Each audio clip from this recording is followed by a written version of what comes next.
Saya ndak mau diinterupsi lah. Interupsi itu urusan Anda. Masa orang ngomong diinterupsi, nantilah Pak.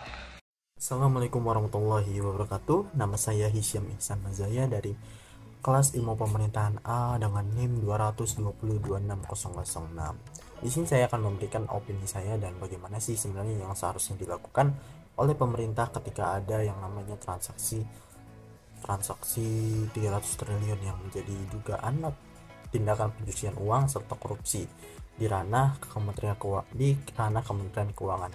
Baru-baru ini kita melihat bahwa gegernya adanya sebuah video rapat antara Mahfud MD dengan DPR, di mana di situ diperlihatkan bagaimana pembahasan mengenai 300 triliun itu berlangsung. Jadi sebenarnya polemik mengenai transaksi yang janggal sebesar 300 triliun itu diungkap oleh Menteri Koordinator Bidang Politik, Hukum dan juga Keamanan, yaitu Pak Mahfud MD, yang masih menjadi pembahasan hingga saat ini, di mana beliau menyebutkan bahwa adanya hal-hal yang mencurigakan dalam Kementerian Keuangan, juga melibatkan nama kelembagaan lain. Pak Mahfud MD sendiri mengungkap temuan transaksi tersebut, di mana beliau menyebutkannya ketika waktu di UGM pada hari Rabu, dan mengatakan bahwa transaksi janggal ini berbeda dengan transaksi dari rekening pejabat Direktorat Jenderal Pajak, yaitu yang seperti kita tahu saat ini, yaitu Rafael Aluntri Sambodo beserta keluarganya sebesar 500 miliar.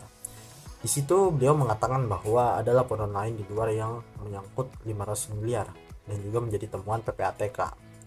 Itulah kata Pak Mahfud. Dan juga ada laporan bahwa pergerakan mencurigakan sebesar 300 triliun di lingkungan Kementerian Keuangan yang sebagian besar ada di Direktorat Jenderal Pajak dan Bea Cukai. Nah, jadi transaksi tersebut itu didasarkan atas 160 laporan sepanjang tahun 2009 hingga 2023 yang melibatkan sekitar 460 orang. Juga Pak Mahfud ini dalam rapat tersebut menjelaskan bahwa soal transaksi mencurigakan tentang yaitu 300 triliun itu diungkapkan beberapa yang waktu lalu, di mana angka tersebut merupakan laporan dugaan tindak pidana pencucian uang. Dan juga dia menjelaskan bahwa laporan itu merupakan hasil analisa tentang dugaan tindak pidana pencucian uang yang menyangkut pergerakan transaksi mencurigakan seperti yang saya bilang sebelumnya. Kita melihat video yang beredar seperti ini, yaitu dimana berjudul "Garang buka-bukaan lengkap Pak Mahfud MD di Komisi 3 DPR soal transaksi". Ya, melanjutkan dari apa yang tadi telah diungkapkan, bahwa memang terdapat video yang memang sedang menjadi viral, yaitu antara rapat DPRD dengan Pak Mahfud mengenai transaksi 300 triliun. Di situ video tersebut bertajuk "Garang buka-bukaan lengkap Mahfud MD di Komisi 3 DPR soal transaksi janggal di Kemenkeu". Jadi di situ memang dijelaskan bahwa terdapat indikasi adanya dan juga pernyataan mengenai klarifikasi bagaimana Mahfud MD menjelaskan apa yang menjadi persoalan dalam Kemenkeu itu, dan juga dugaan tindak pencucian. Seperti yang kita tahu, seiring berjalannya waktu dari kasus tersebut juga, kalau kita lihat bahwa terungkap adanya pejabat Kemenkeu yang diduga memiliki harta tak wajar, yaitu Kepala Kantor Bea Cukai Makassar Andi Pramono. Dan berdasarkan laporan harta kekayaan penyelenggara atau LHKPN per 2021, di mana beliau memiliki harta kekayaan hingga 13,7 miliar dan tanpa utang. Di situ dapat dikatakan bahwa harta itu janggal di dalam pejabat Kemenkeu. Namun di sisi lain kita bisa melihat bahwa polemik mengenai kasus kontroversial ini bisa dilihat bahwa Menteri Keuangan sendiri tidak tahu menahu mengenai soal transaksi janggal berupa 300 triliun tersebut. Namun di hari yang sama juga Bu Sri Mulyani sendiri sudah menerima surat dari Pusat Pelaporan dan Analisis Transaksi Keuangan atau PPATK terkait laporan tersebut. Dan hanya saja beliau tidak menemukan angka 300 triliun seperti yang disampaikan oleh Pak Mahfud, dan memastikan bahwa akan segera berkomunikasi dengan Pak Mahfud serta Kepala PPATK yaitu Ivan Yustiavandana mengenai temuan yang ditemukan oleh Pak Mahfud dan juga PPATK. Sehingga di situ juga terjadi monitoring dan bisa dikatakan terdapat data-data yang dianalisis mengenai aliran dana yang belum diperoleh oleh pihaknya. Dan kalau kita melihat sendiri bahwa di PPATK selanjutnya temuannya yaitu berupa transaksi janggal dan juga pertemuan Wamenkeu atau Wakil Menteri Keuangan dengan Pak Mahfud, di mana Pak Mahfud sendiri sebenarnya sudah memberikan suatu pernyataan yang seperti yang tadi, yaitu transaksi janggal yang 300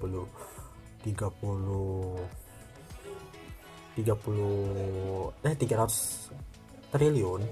Dan namun Pak Wamenkeu juga ikut membahas melalui apa yang dibicarakan mengenai kasus kontroversial tersebut.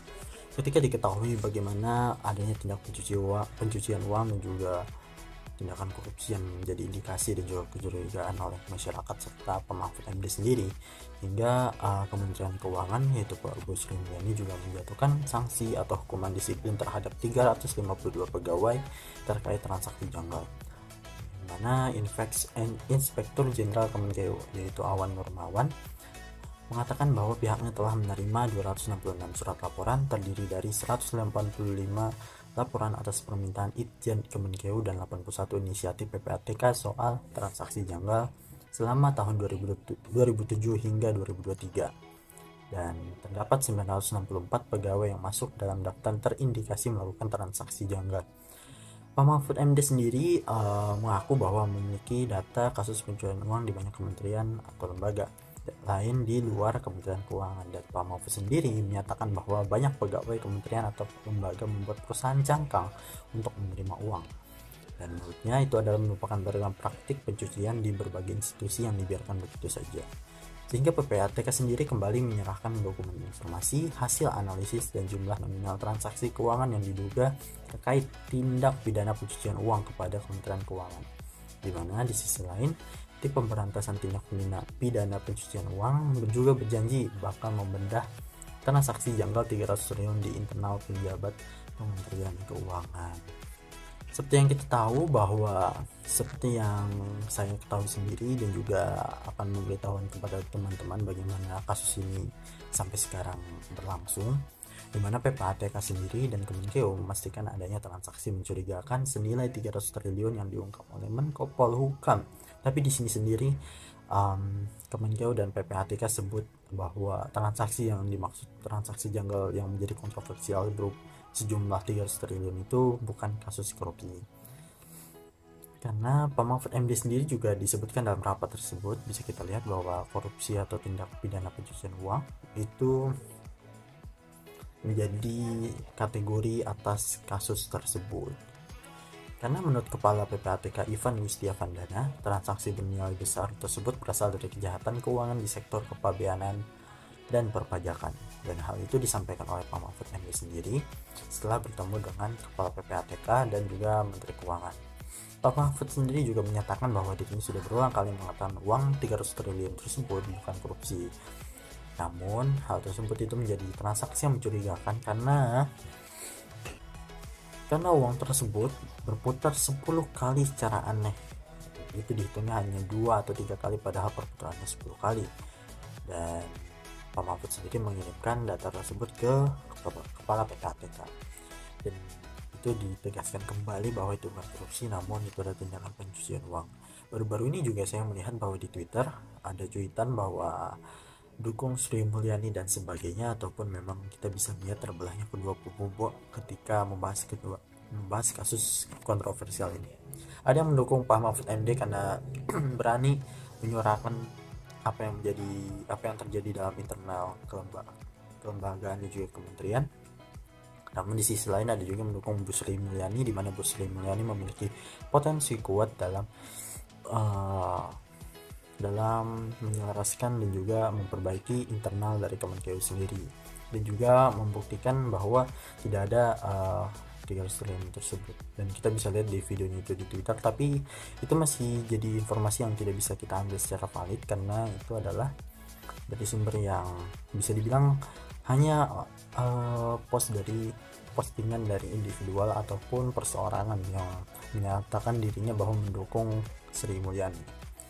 Dan itu adalah serangkaian bagaimana kasus 300 triliun ini berlangsung, serta yang menjadi viral bagaimana Pak Mahfud MD menyuarakan apa yang menjadi keluh kesahnya atas transaksi yang janggal tersebut. Dan menurut saya apa yang harus dilakukan? Apa yang harus dilakukan adalah sebenarnya sudah ada dikatakan oleh Pak Mahfud MD sendiri dalam sidangnya itu sendiri. Pertama, kita bisa lihat bahwa kasus transaksi soal pencucian uang ini harusnya sudah menjadi